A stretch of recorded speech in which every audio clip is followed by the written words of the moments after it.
forest. The animals that live here do like to blend into their surroundings, so sometimes they can be a little bit harder to see.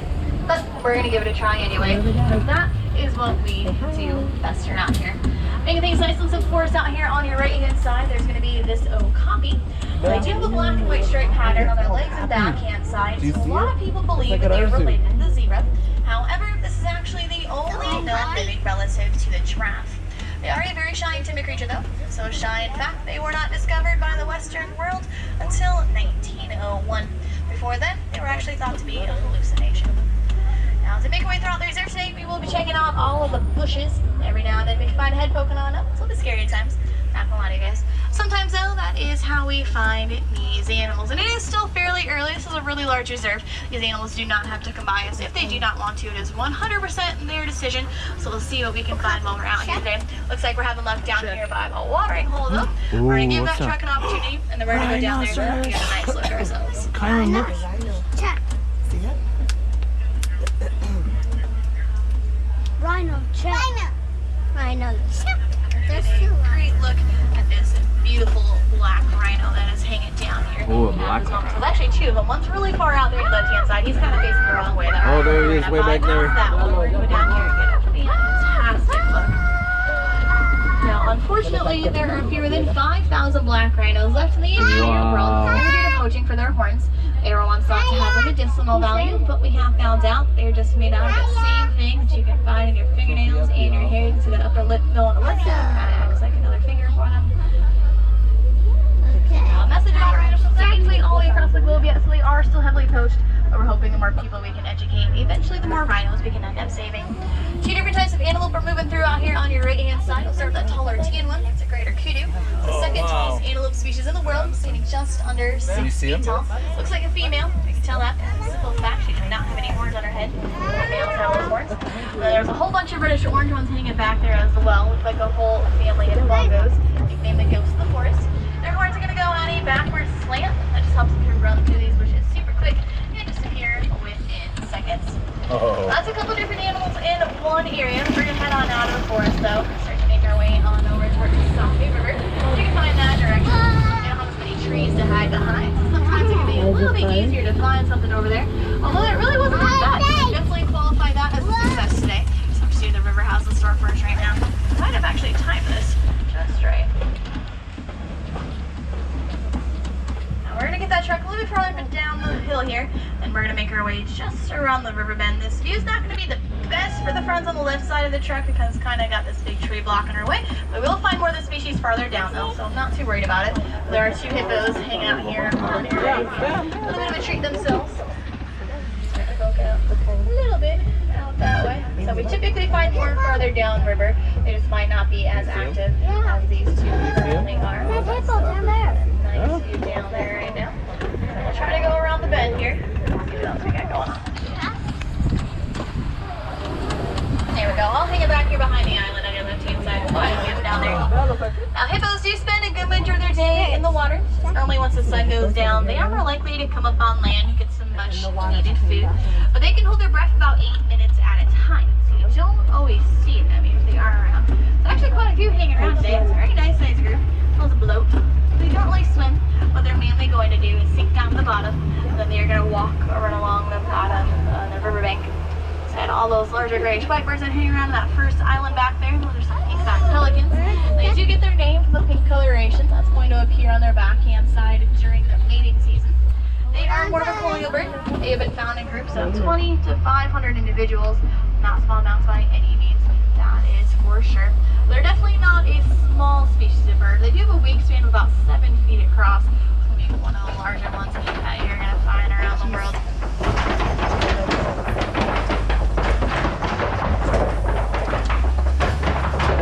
We're going to go check out the savannah next, and that is normally where we can find some of those more popular animals. Hopefully they're pretty active right now, making their way through the area. You guys get some really good photo opportunities while we're down there. It is starting to sprinkle a little bit. Some animals love rain, some not so much. It really depends on how they're feeling in that moment in time. So we're still going to keep an eye on those bushes just in case. There's a little bit of traffic that is starting to form out here though. It's always a good indication that there's either an animal in the road, very close to the road. You don't really know what will happen out here. These animals have a mind of their own. Just do whatever they want to do when they want to do it. They control the reserve. take full advantage of from time to time. Kind of do good things. While we're waiting, we're gonna hang out by this really large tree that's here on your right hand side. I see a It's a baobab giraffe. tree. Stick name, however, is the upside down tree. It kind of just looks like it has the roots on up in the air. They go leafless for about 9 months out of the year. They're gonna hold all of the water that they need in those trunks of theirs. Easily be about 10,000 gallons. It's an upside down Some of the tree. animals do know that. I find a few puncture marks in that tree's trunk. That'll be from elephants going up to them when it's super hot out. And that way, they can get some much needed water. Now from this spot right here, I can actually see our troublemakers out there. There are a couple giraffes hanging out very close to the road, so it's a little giraffic jam going on right now. It's happened quite a bit out this way, so you just kind of gotta let it happen. I see a couple babies out there, so they might be causing quite a bit of trouble. It does happen. We'll see how they want to behave by the time we get out that way.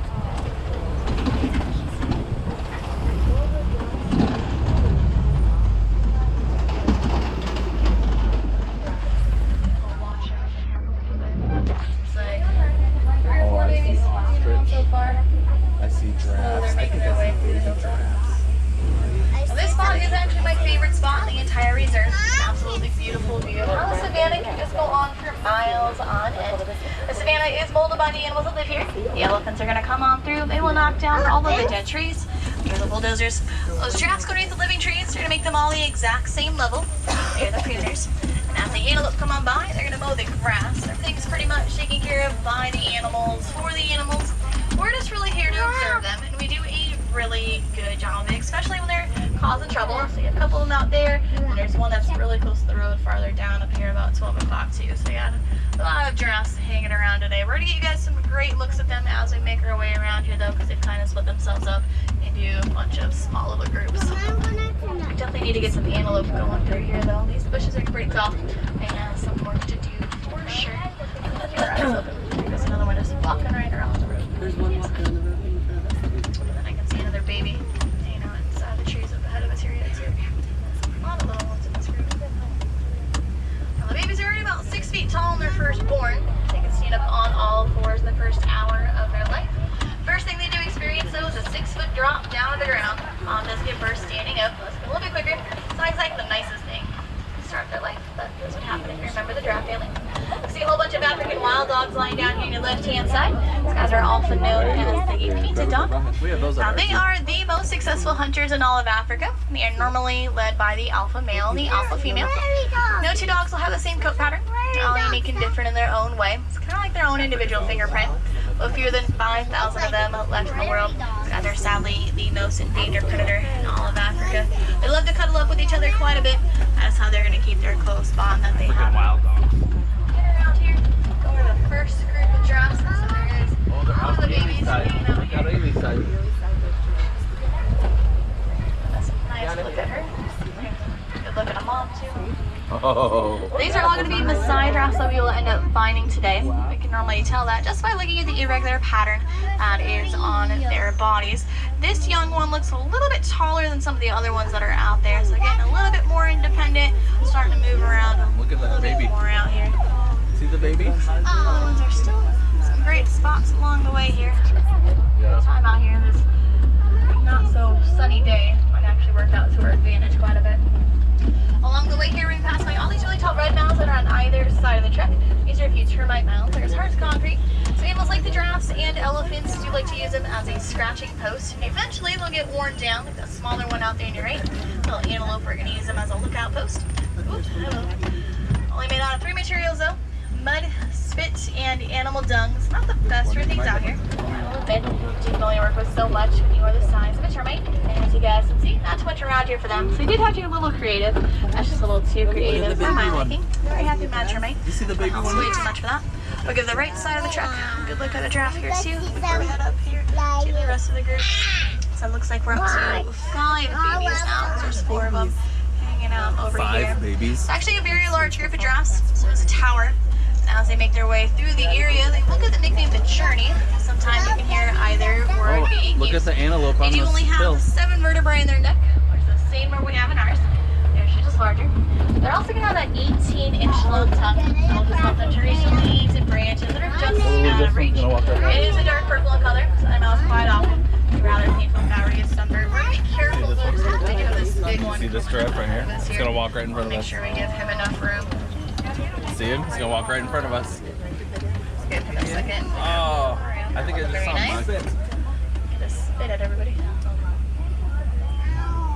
Once see he's it, far enough away, Kylie? we'll go up here and get our. Black Rhino. Don't want to get him too close to the road because it doesn't really work out too well in our advantage. Honey, keep moving.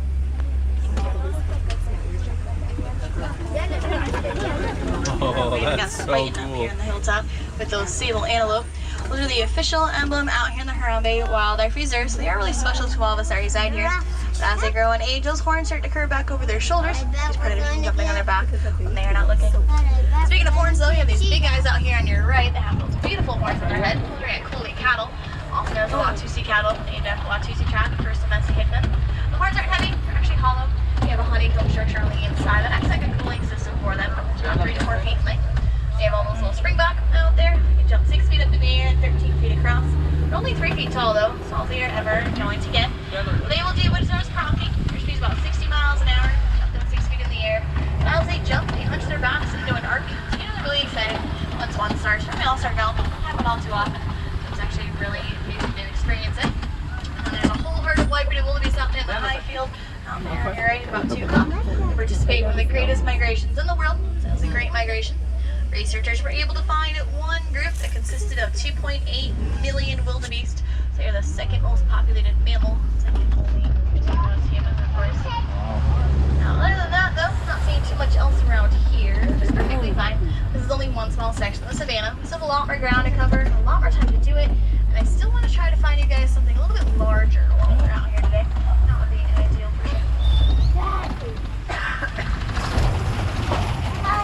We're not just seeing through the high vegetation right here on your right. There's a little elephant right there. That one's looking like it's all female actually. A little bit of a larger tusk. We are going to go around the corner. We're going to get around the bend and get away from that vegetation here. Just guys give an initial look.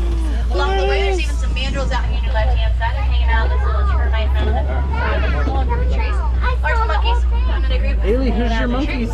Looks like a bunch of adult females. About 2 times their size. Haley right There's a lot brighter coloration on their face and backhand side. There's actually 2 elephants back over our shoulder. So you have mom, that's going to be closest. And there's a juvenile walking around towards the back. Right about 8 to 15. Females are going to be staying with the herd their entire life. Normally 13 to 15. It's not male moves off on their own. Becomes a solitary animal. Normally, elephants are never really too far apart from each other, so we still might even be able to find some more while we're out here today. They do have those little arterials on their head. They want to get them sensitive hearing. About a mile away. So you always know that we're coming before we ever have a chance to see them. That's what they're bad. Sometimes if an elephant does not like what it's hearing, it's just going to move right out of an area. Has happened on more than one occasion. We're just going to have to get across this bridge to go find them. We should be okay with this thing. Put some fresh duct tape on it right before we guys got out here this morning. She said this bridge is really rickety.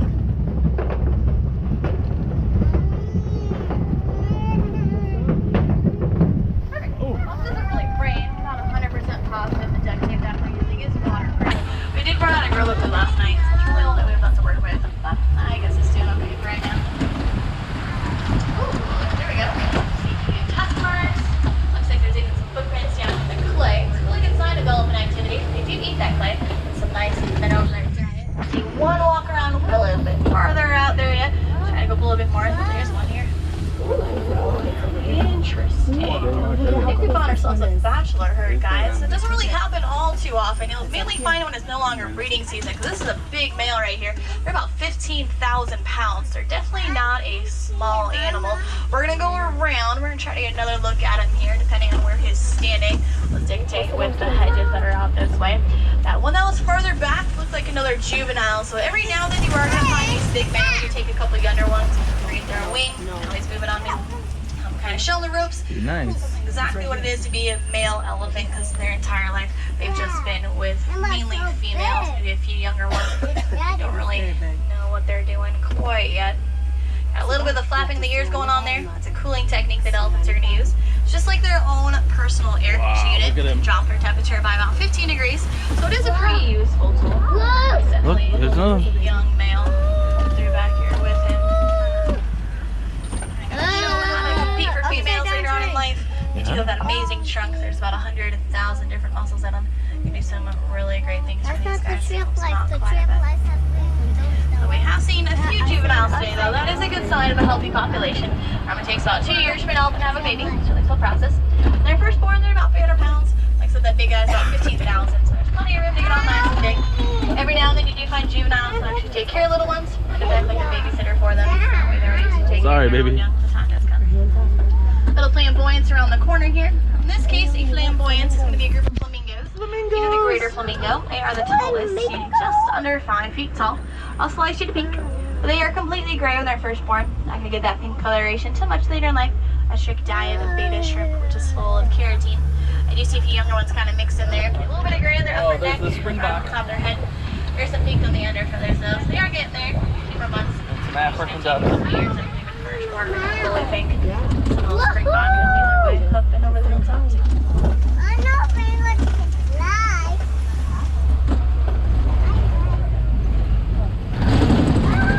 It looks like the warden's been able to stop some of those poachers that made their way onto the reserve last night. They're trying to get some of those elephant, tusk, and rhino horns back. Unfortunately, poaching is still the #1 leading cause of population decline for both of those species. We're really trying to stop that if we can. It's not an easy battle to win though. Just like it's absolutely epic. Some of those larger animals, they do like to hang around in a mud wallow, very similar to the one that's over here on your left-hand side. It is going to help to cool them down. It can also work as a sunscreen and a bug repellent. Pretty much anything you ever need to do, it will do the trick. So we're going to keep our eye out for something a little bit larger, possibly muddy, while we are finishing up through here. We are, however, going to be coming through a few areas where some of the animals like to hang out can be a little bit harder to spot. There are quite a few as on this truck, though. It's a lot of extra eyes. If there's anybody hanging around through here, we should be able to find them if they'd like to be found. That's key after all. I can see some guys out here on the hill on your right-hand side lying down. There's a couple of water buck hanging out. Dark Look here. animals. As our name suggests, they do spend a good majority of their time down by the water. So it increases oil. It makes it for waterproof. That way they can clean the water if they need to. Comes in handy. You're in them all the time, so just out of nowhere. They actually have a white circle on their backside. It kind of looks like a target, so it's not exactly the best thing to have. So being able to flee into the water does help that species out quite a bit. Especially if you're trying to avoid animals like cheetahs that I can see hanging out. There's 2 of them out here on your left. If you go all the way back from the green, there's 2 there. And then there is one over here. She's just starting to stand up in the back corner. She kind of just turned around instead of that. We have a couple of them actually hanging around over here. This one's more towards the back left-hand corner, but she's a little bit closer. She's facing the same way we are now. They perk their heads It's about up. 9 o'clock for me. These are the fastest animals in the world. They shoot about 65 to 70 miles an hour if they really push themselves. They are more of a daytime predator though. They only weigh about 100 pounds. Like stay from the larger cousins that are more active during the evening hours. One of the very few big cats that do not roar, a purr, make a chirping noise. That makes it sound like a bird. It's rare to find a group like that, but when you do, it's a coalition. And a good majority of the time, they are related to each other one way or another. This big rock formation over here, just a coping. Sometimes they can find some really large predators hanging on top of here, using them as a lookout post. Just like these guys hanging around. Already sleeping. There's a female lion out here doing her favorite thing in the world, which is sleeping. Lions do sleep on average 18 to 20 hours a day. So this is very normal behavior. Much more active when the sun goes down. We're going to go around, we're going to look at her face, and then I can see some of our muddy friends coming up here on the right-hand side. We're going to get a bunch of different looks at our muddy friends, though. I'm not too worried about them, because I just found the male lion out here, too. And there's another female with farther back in the hilltop. There's 2 female lions. 3 Now, when female lions are awake during the day, they're see exactly like we do. Once the sun has set, they will have that nighttime vision 6 times greater than our own. They also have that special padding on the bottom of their paws. It does let them get nice and close to their prey. Females are going to be more the hunter. The male is more the protector. Sit behind for us to try to babysit. The girls head on out and get some much needed food. Views of lions in general getting really hard to do nowadays. We have lost 50% of the world's lion population the last 25 years. Down to 20,000 out of the 200,000 that we had about a century ago. So it's not exactly an ideal situation. Really due to habitat loss and poaching, unfortunately. See a couple warthogs around the corner here on your left-hand side. The largest growing animals. Known as a sounder. When they sleep in their burrows, they will sleep with those tusks pointed outward to keep the predators away from them while they're sleeping. They don't always use their own burrows though. They'll take one from something like an aardvark. They're surprisingly very light on their feet. They can reach speeds about 35 miles an hour while they're running. They usually have that tail up in the air. So they're animals that there is indeed danger really about. Here's going to be our great look at these white rhinos. If this guy would turn around just a tad. We're gonna go on. They are fairly large. They're about 5,000 pounds. Those little black rhino that we're able to see earlier, it's really only about 3,000. All rhino species have horrible vision. They only see about 3 to 4 feet in front of them, so they do have that excellent hearing and smell to make up for it. It's because of that lack of vision, they do easily get spooked, so don't try to get the thermometer. We're going 55 miles per hour as well. We don't though. Over here. They're a little bit dirty, so definitely taking on that mud wall that we found earlier. They are going to be the only rhino species that's going to come together for other than mating purposes. Everybody else normally sticks to their own. Very similar to elephants, you know, females, they come here and there. Those are crush.